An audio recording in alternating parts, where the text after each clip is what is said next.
one of the new departures this year at Cavan, at the Taste of Cavan, is the health and wellness area. And one of the people who had demonstrations there today and yesterday is Ruth O'Dowd. And very welcome, Ruth. Thank you very much, Áine. You're looking great. Thank you. You're blooming. Thank you. You're looking great. Looking great. Ruth, just saying that is one of the new adventures. The new adventures this year is health and wellbeing area. So first time for that. Yeah. Now you are involved in Trinity Island yoga retreats and also workplace wellbeing. Yeah. But let's get to sort out this and talk about it once and for all. Well-being. We talk an awful lot nowadays about mental health, and everybody has mental health, be it good, be it bad, be it indifferent. But the buzzword now, and it is trending, is well-being. Yeah, and I suppose it's great that it's actually coming to the forefront and getting so much media attention and getting a lot of high-profile people on board that are bringing the awareness to it around mental health and I suppose our well-being. Some people seem to think, sorry for stopping you there, but I'll just say this much and get it over with, that people think, the only time you have got bad mental health is when the only time you've got mental health is when you have bad mental health and you need to do something about it. But it's not. We have mental health all the time. Yeah, of course we do. It's no different to our physical health. I mean, we as a person, we work on three different levels. Really simplify it. We work physically, mentally and emotionally. We talk about physically, we'll talk about exercise, the food we put in. Mentally, what are you reading? What are you watching? Who are the people that are around you? And then emotionally, what are you thinking? So we have between 70 and 80,000 thoughts a day. And I suppose this is where, for me, when I went and I trained as a yoga instructor and in mindfulness and as a coach, it's actually about trying to help people to understand their own thoughts and their own way of being so that they can master it and they can change it. We all have the ability to change our attitude, our emotion and our approach. We're constantly surrounding ourselves by, life's always so bad, I never have any money, why has he always got that nice car and I'm always stuck in the old 1998 broken down thing. And you can't change your mindset. Think about it going, I am alive, I am healthy, I'm free. We live in a wonderful society. We've got so much freedom. And you only have to see, it's only generally for people when they start to have a tragedy or there's an accident and they start to go, oh my God, look at all the good stuff that's here. And as I talk, so my talk this morning was on my adventures through India. 10 years ago I was on The Apprentice. I was working in very high level international marketing and business. And then I got to a point of going, what's it all about? I'm making a good salary, I'm making shareholders wealthy, but there was a hole inside of me. There was something that wasn't filled. And so I decided to go, right, I had this idea to run a centre of learning and wellness on the back of Trinity Island out in Cavan, which is obviously just to tell people where Trinity Island is. Yeah. Trinity Island is a wonderful place to drive from Cavan to Kilishandra, and it's on the way down there, and it is an island, but you don't have to go in a boat to get to it. It's just out there, and there's the ruins of an old church there. That's right. It's a 12th century abbey. 13th century. It was built in 1237. It was actually the O'Rourke's, who were the chieftains at the time, wanted to try and make a bit of peace with the Normans who were invading, and so they went for a French monastery or monks called the Premonts Detention, and they built it as their main religious centre in the area, and then over time it changed. But my parents acquired the second half of the island in 87, and my father's done a lot of work between building Trinity Island Lodge, which is a very exclusive fishing lodge, and then a lot of forestry work. Thankfully, they've been very kind to me and allowed me to sort of continue and develop this. We're going to talk about Trinity Island yoga retreats. Fantastic. We were just speaking earlier about the retreat. We do day retreats on Saturdays. That's right. Yeah, we do basically about one a month over the summer. 1 May, June, July, August. And we've got 2 left this summer in 2019. So tell me all about so we basically bring the people to the island. They can drive on, and we will have basically a 2-hour session in the morning of yoga, meditation, breathwork. Because I suppose I've done the Reiki and I have the spiritual side as well. My yoga tends to be a lot more slower, and basically a lot of people ask me, what if I've never done yoga? I said, that's okay. I work a lot through the chakras, the energy points as we do the yoga. We then have our lunch, a lovely vegetarian lunch. We have it like a very grand picnic. Al fresco. And then we go on a mindful walk through the forest. And in the forest I'll have put up points of reflection and contemplation, and I use the trees, nature, the water, the birds to sort of just go stop here and just take it all in, sort of thing. And then from there we spend some time in the abbey having a little bit of contemplation time. We come back to a delicious afternoon tea, We always try and cater for everybody, so the gluten-frees and all that, but they're just delicious. My sister generally does the cooking, Sophie O'Dowd, she's fabulous. And then we finish the day with about an hour and a half of Michelle Harton's blissful sound bath, where you lie on the floor as comfortable as we can make you with cushions and rugs, and she uses the Tibetan prayer bows, gongs, flutes, whistles. It just basically it's like an orchestrated healing vibration, and you people fall asleep. They just feel and her whole energy, her whole working is basically it works. The music works, the sound works with our natural energy vibration to try and align us in the stillness.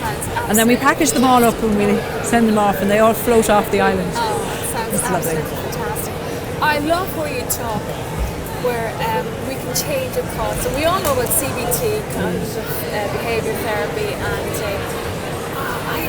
you know, the longer we are in life, we should be learning. It should become natural to us to be able to change a way of thinking. And we were speaking earlier, and you said a very interesting thing. Is it's the way when people speak to you, it's what they're feeling inside, and we shouldn't allow that to change us in any way. Yes, yeah, it was Don DeMarco, who wrote the book called The Four Agreements, and one of his principles is never take anything personally. And that is that when somebody says something to you, what they're actually saying is their own thoughts about your situation. And it's a very difficult thing if somebody says something harsh to you, or criticism, even in the workplace, somebody criticises your work.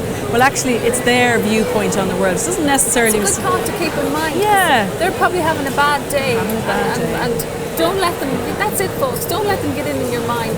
You stay positive, and you can change things in a moment.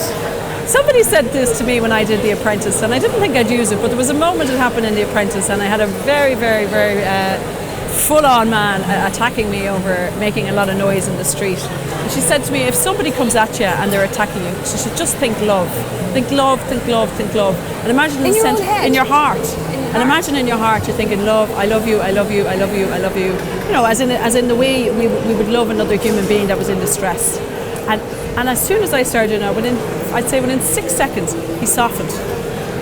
And he just said, and I said, but look, is there some way we could come to a middle ground that I'm not interrupting your work, but I'm getting my work done? And he goes, well, could you do this? And I said, fine, look, give me 20 more minutes and we'll be out of here, and I'm sorry for disturbing you. And it amazed me how what could have turned into a right rip-roaring argument or disagreement, and it just came to sort of, you know, as just love heals all things. That's a fantastic lesson. That's a fantastic story, Ruth, because we do come across moments like that, and we seem to come at us worse when we're in a vulnerable way ourselves, and you might know that's the way to deal with it, but you might naturally just kick in and deal with it that way.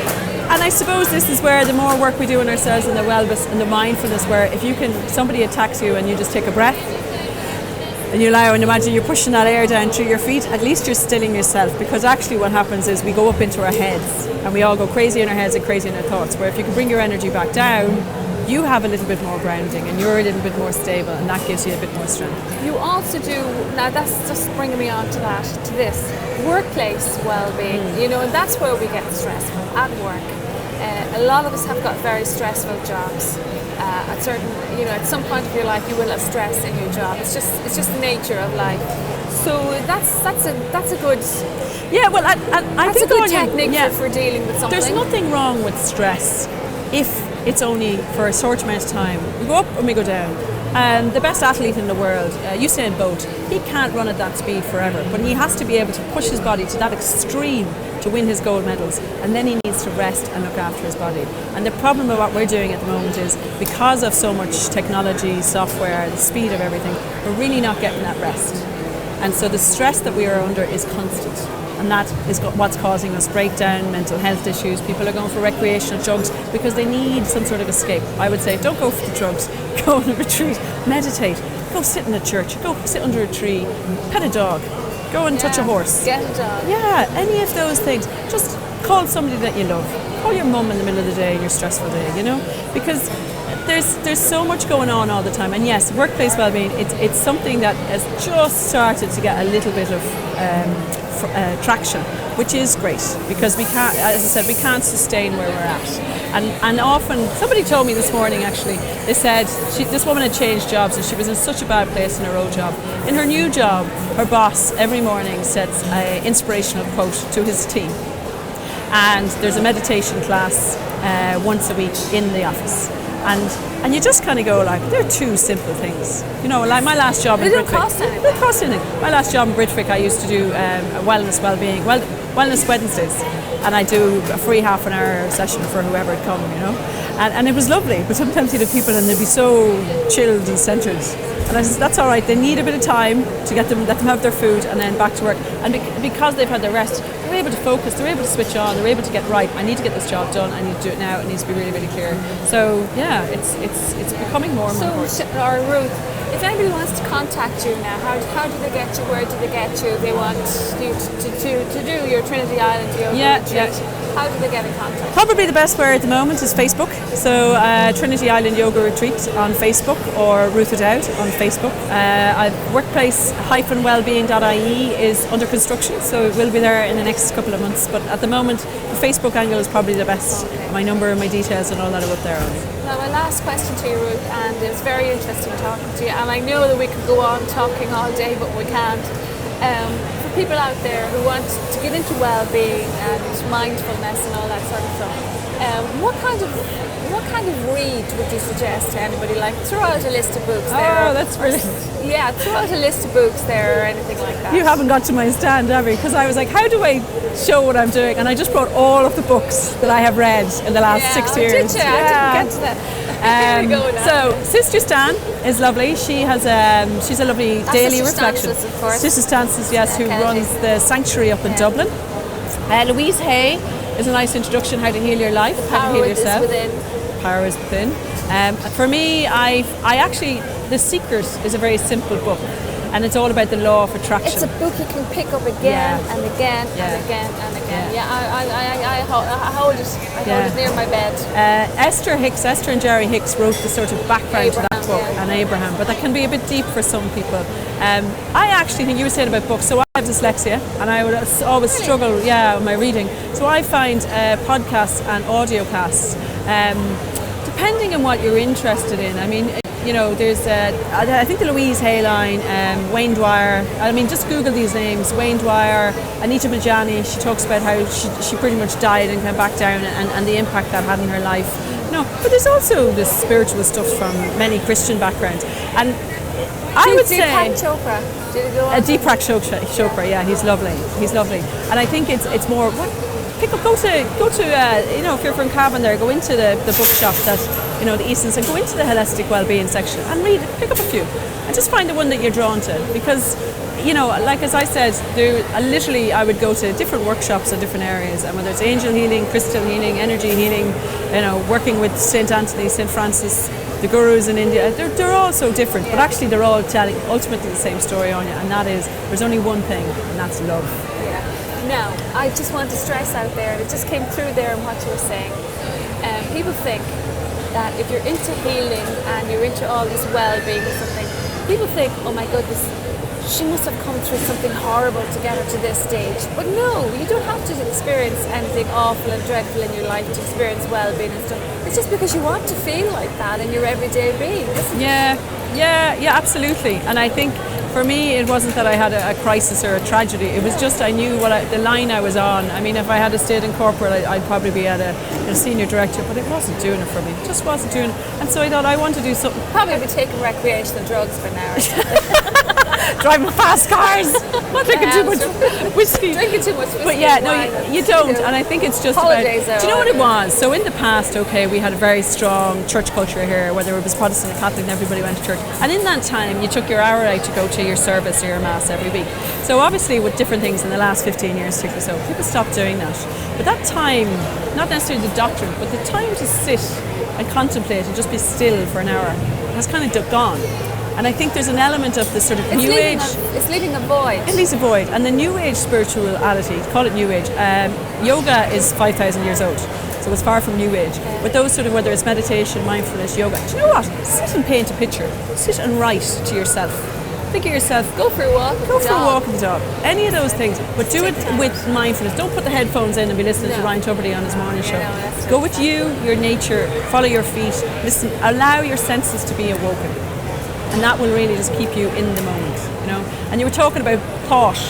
You can watch your thoughts, you can control your thoughts. Our thoughts are like a radio station. So say you have a thought and, that somebody at work which is really frustrating and you've brought it home and you're still thinking about it, it's like, notice yourself thinking it and then change the channel and go, well, actually, you know what, isn't it? Train ourselves. We have to train ourselves. And first of all, we have to become aware of it, then we stop it and then we change it. Yeah. And that takes a lot of mind control. But if you do it once, you can do it again. Train yourself to You can do it again and again. Well, Ruth, it was so interesting talking to you. I didn't get up to see your stand, but hopefully I've been here all day, but hopefully I will. Really interesting to talk to you. You're singing all the stuff I'm telling myself in my head, and now I'm going to do it. Good woman. I'm going to maybe come and join us in Trinity Island Yoga Retreat one day. Yeah. And I'm going to do it. So thank you so much. Very interesting, and I know we could go on here all day. Ruth O'Dowd of Trinity Island Yoga Retreats and a Workplace Wellbeing. Folks, if you want to contact Ruth or see what she does, go onto her Facebook page, and it's under what? Either Ruth O'Dowd or Trinity Island Either Yoga Ruth Retreat. O'Dowd or Trinity Island Yoga Retreats. Once again, Ruth, thank you for being part you very much, of the Áine. Taste of Cavan, and thank you for talking to us on the Taste of Cavan. Thank you. Thank you.